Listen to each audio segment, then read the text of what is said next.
సన్నీ బయట ఎప్పుడు నవ్వుతూ నవ్విస్తూ చాలా ఈజీగా తీసుకుంటాడు లైఫ్ని పెద్ద సీరియస్గా, అంటే ఏదైనా ఇప్పుడు ఇన్సిడెంట్ కొంచెం కోపం వచ్చినా నవ్వుతూ ఆ సిచ్యువేషన్ని హ్యాండిల్ చేస్తాడు అనే ఒక టాక్ ఉంది. బట్ బిగ్ బాస్లో ఉన్న సన్నీ కొంచెం ఎమోషనల్గా చూసాను నేను.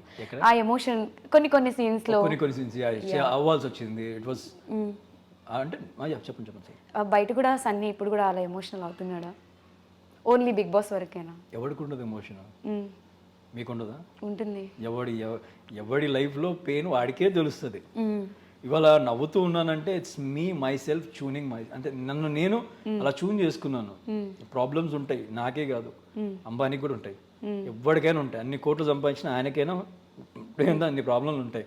సో ప్రాబ్లమ్ని మా ఏటీఎంలో డైలాగ్ ఉంటుంది, ప్రాబ్లమ్ని ప్రాబ్లంలా చూస్తే ప్రాబ్లం, అదే ఏ ప్రాబ్లం లేదనుకుంటే నథింగ్, నో ప్రాబ్లం అన్నట్టు. సో ప్రాబ్లమ్ని ఎలా మనం కమ్అట్ అవ్వాలనేది నేను ఎప్పుడు ఆలోచిస్తూ ఉంటా. మీరు అన్నట్టు I went to lot of depression. ఒక టైంలో నేను వెళ్ళి నేను విన్నాను సన్నీ ఒక టైంలో బాగా డిప్రెస్ అయ్యాడు, నేనే అడుగుదాం అనుకున్నాను. వెన్ ఇట్ కమ్స్ టు ఒకసారి మనం ఏదైనా ఒకటి అనుకున్నప్పుడు అనుకున్న దాకా నోట్ల దాకా వచ్చి మనకు దక్కకుండా వెళ్ళిపోతే కొన్నిసార్లు బాధ వేస్తుంది. నేను హౌస్ నుంచి వచ్చాక నన్ను అప్రోచ్ అయిన ప్రొడ్యూసర్స్ చాలా మంది ఉన్నారు. నేను సినిమా చేద్దాం అనుకున్నప్పుడు అప్పుడు నేను దిల్ రాజు సార్ ప్రొడక్షన్ నుంచి వచ్చినప్పుడు ఐ వాజ్ సో హ్యాపీ. తర్వాత కొన్ని ఆఫర్స్ వచ్చాయి, అవి నాకు చాలా నచ్చాయి స్క్రిప్ట్స్. మళ్ళీ వాళ్ళు పెద్ద హీరో కావాలి, వీడేం సెట్ అవుతాడని ఆ న్యూస్ నాకు వచ్చింది, బాధ వేసింది. అరే నేను ముందు నాకు చూడండి రా బాబు యాక్టింగ్ ఫస్ట్ ఏదో చేస్తే మనకు అనిపిస్తుంది. మళ్ళీ నేను కాల్ బ్యాక్ చేసేవాడిని, bro I want do this project, నాకు ఇవ్వండి బ్రో, నాకు ఇవ్వండి, నేను చేస్తాను అని. నేను ఎంత రిక్వెస్ట్ చేసినా వాళ్ళు మళ్ళీ నా దాకా రాకపోవడం. ఆ టైంలో నేను మళ్ళీ నా ఫ్రెండ్స్ గారితో మందావుతూ కొంచెం డీప్లోకి వెళ్ళిపోవడం, మళ్ళీ చాలా నడుబాయ్ ఇది కాదు దీని అమ్మ ఇంకోటి అని నన్ను నేనే మళ్ళీ మోటివేట్ చేసుకోవటం, మళ్ళీ డిప్రెషన్లోకి వెళ్ళడం, ఇలా జరిగాయి కొన్నిసార్లు. బట్ నేను ఒకటే ఆలోచిస్తూ ఉంటాను, ఎప్పుడు లో అయినా కానీ I have very good friends and my mother, everybody support me. ఏం కావాలరా మనిషికి, సుకూన్ లైఫ్ ఉండాలి, నథింగ్ మనకి ఏం అవసరం లేదు కూడా, నువ్వు రిలాక్స్గా బతకాలన్నా బతకగలవు. సినిమా సినిమా సినిమా సినిమా అని పిచ్చోడు అయిపోతున్నావు అన్న ఫీలింగ్లో ఉండేవాళ్ళు. వాళ్ళకి తెలియదు కదా మేము ఎంత పెయిన్ చూస్తాం సినిమా కోసం. అంటే నా లైఫ్ నాకే తెలుసు ఎంత హారబుల్, ఎంత ఇది ఉంటుంది అని. ఇవాళ కూడా సినిమా థియేటర్ దాకా వెళ్ళిద్దా లేదా అనే టెన్షన్లో ఉంటాను నేను. వెళ్ళిన తర్వాత జనాలు విడిదేం చూస్తానులే అన్నీ అనుకుంటారు, అది తప్పలేదు. కానీ నా లైఫ్ కదా, నేను కొంచెం బాధ వేస్తుంది కదా. సో అప్పుడు అనిపిస్తుంది, అరే నన్ను హౌస్లో అంత ఇష్టపడ్డారు, అన్ని ఓట్లు వేశారు, సినిమా నాది వస్తున్నప్పుడు థియేటర్ వరకు అందరు నన్ను కొందరు లైట్లే అనుకున్న వాళ్ళు ఉంటారు కదా, అప్పుడు కొద్దిగా డౌన్ అయిపోతాం, బాధ ఉంటుంది. బట్ అవన్నీ పక్కన పెట్టేసి మళ్ళీ నేను యాక్టివేట్ అయిపోయి మళ్ళీ ఫీల్ బ్యాక్ టు ఫామ్ అంతే. So I don't want to get in to depressions and all. నా వేరే మనుషులతో పోలిస్తే నా డిప్రెషన్ ఎంత అండి, జూజువి అంతే. యాక్చువల్గా ఇండస్ట్రీలో ఒక హీరోగా నిలబడాలి అంటే ఫ్యామిలీ సైడ్ నుంచి సపోర్ట్ ఉండాలి, లేదా ఇండస్ట్రీ నుంచి ఒక పెద్ద పర్సన్ నుంచి సపోర్ట్ ఉండాలి అంటారు. సన్నీ కళ ఇండస్ట్రీలో ఎవరైనా సపోర్ట్ ఉన్నారా? నాకు ఇండస్ట్రీలో సపోర్ట్ అంటే ఇప్పుడు ప్రెసెంట్ నన్ను నమ్మిన ప్రొడ్యూసర్స్ నా సపోర్ట్, నన్ను ఆడియన్స్ నమ్ముతారు, వాళ్ళు నా సపోర్ట్. అంతకుమించి నాకు ఏ సపోర్ట్ లేదు అండి. నేను చెప్తున్నాను కదా, I don't have a proper support. ఇప్పుడు నేను నా సినిమాకి ఇప్పుడు అన్స్టాపబుల్ కూడా నేను ఎవరిని గెస్ట్ని అడగాలన్నా ఎవడు ఫోన్లు లిఫ్ట్ చేయట్లే. అంటే దెర్ వాజ్ అ సిచ్యువేషన్, ఎవరికైనా సక్సెస్ వస్తే వాళ్ళు ఎత్తుక్కుంటూ వచ్చి అరే నేను వస్తాను ముందుకే అంటారు, కానీ రాకముందు మనం ఎవరు హ్యాండ్ ఇవ్వరండి. అలాంటి టైంలో నాకు నిజం చెప్పాలంటే నా ఫస్ట్ సినిమాకి నేను అడగగానే వచ్చింది ఎవరంటే విశ్వక్సేన్ అండి.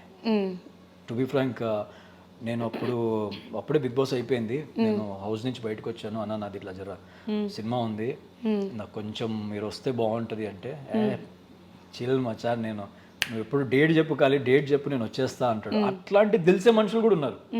బట్ అడగగానే వచ్చింది అయితే ఫస్ట్ విశ్వక్సేన్, అది మాత్రం ఎప్పటికీ మర్చిపోను. అండ్ మళ్ళీ అడగటం కూడా నాకు నచ్చలేదు. ఈ అన్స్టాపబుల్ నేను అడుగుదామని మనసు దాకా వచ్చింది, కానీ వద్దు పాపం ఆల్రెడీ ఒకసారి అడిగేసాం కదా అని. We're asking some other guest, మా వాళ్ళు కూడా ప్లాన్ చేస్తున్నారు. బట్ మీరు అన్నట్టు ఒక సక్సెస్ఫుల్ పర్సన్ వచ్చి కొంచెం ప్రమోట్ చేస్తే బాగుంటుంది, కానీ నేను మా వాళ్ళకి అదే చెప్పాను, ఎవ్వరొద్దు, ఆడియన్స్కి మీడియా ఉంది, మనం ఉన్నాం, లెట్ ట్రై అవర్ సెల్ఫ్, మన ప్రయత్నం మనం చేద్దాం, మిగతాది దేవుడు చూసుకుంటాడని చెప్పాను. రీసెంట్గా ఇన్స్టాలో ఒక వీడియో చూసాను, ఇది చిరంజీవి గారి హ్యాండ్కి ఇట్లా కిస్ చేశారు. అది ఎప్పుడు అంటే ఈ మూవీ ప్రమోషన్లో కాదా? కాదండి, అంటే ఈ మూవీ అక్కడ మేము ప్రమోట్ చేస్తున్నాము, అక్కడ అవార్డ్ ఫంక్షన్కి వచ్చాము. బెస్ట్ ఎంటర్టైనర్ అవార్డు వచ్చింది అనమాట ఆ టైంలో. ఓకే, అది కూడా ఆయన దగ్గర ఉన్నప్పుడు ఆ అవార్డు తీసుకోవటం కంగ్రాచులేషన్స్. సో ప్రౌడ్ అనమాట. అండ్ ఆయన్ని కలిసి నాకు ఆయన ఎదురుగా ఉన్నప్పుడు ఒక చిన్న షివరింగ్ ఉంటుంది కదా, నేను అక్కడికి వెళ్ళి ఆయనతో చేయి తీసుకొని ఆ కిస్ చేసినప్పుడు ఆ ఫీలింగ్ వెరీ గుడ్ అండి.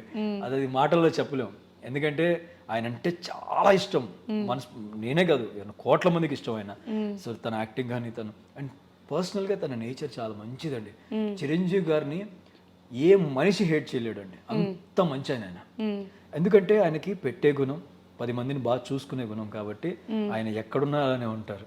అండ్ ఆ రోజు నేను రిమెంబర్, నాకు బాగా గుర్తు ఏంటంటే I was talking to him for minute or 2 minutes. ఆ 2 నిమిషాలు నేను ఒక ప్రపంచంలో ఉండి ఆయనతో మాట్లాడి, ఆయన అప్పుడు నేను ఆయన అడిగిన క్వశ్చన్ ఏంటంటే, సార్ ఎందుకు సార్ మీరు ఇలా చేశారు అంటే, ఆయనకు అర్థం కాలేదు ఎందుకు ఈ క్వశ్చన్.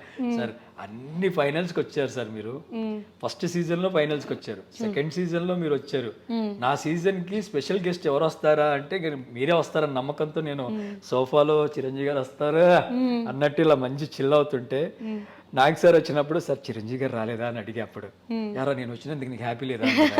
అది కాదు సార్, రోజు వస్తున్నాను ఇంకా మనం కలిసే ఉంటాం కదా సార్ అంటే, బట్ చిరంజీవి గారు వస్తారని చిన్న హోప్ ఉండే సార్. ఇదే జరిగింది కాన్వర్జేషన్. లేదురా ఈ కోవిడ్ సిచ్యువేషన్స్ కదా కొంచెం బిజీ ఉన్నారు అని ఆయన. నాకు సార్ అంటే it's like my own family type. అక్కడ హౌస్ లో ఆయన ఎంత బాగా చూసుకునేవారు అందరినీ, అవుట్ ఆఫ్ కెమెరా కూడా చెప్తున్నా కదా, వీకెండ్ వస్తే మీకు 1 hour ఆయన మార్నింగ్ నుంచి ఉంటే నైట్ వరకు ఉంటాడండి అలానే నించునే. అసలు జీరో స్ట్రెస్. మనమైతే నించుంటే మేమే చెప్తూ ఉంటాం సార్ కూర్చోండి సార్ అన్న, నించునే ఉంటారు.